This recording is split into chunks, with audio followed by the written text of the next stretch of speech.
Joe Morton. We're at the Knoxville Museum of Art, Art on Tap. And what's happening here right now? Well, we've got some Mountain Light, it's American Light Lager, Windy Gap Wheat, it's American Style Hefeweizen, and Cherokee Red, it's an American Amber Ale.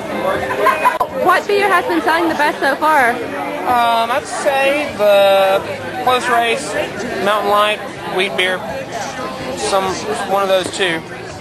Bottle versus keg versus draft? I've always preferred draft beer because bottles, especially if it's an obscure brand, can get dusty and old, and if it's not pasteurized, can get stale very quickly.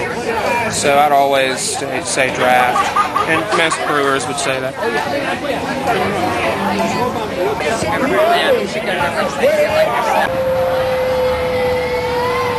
And so that's what makes a good beer.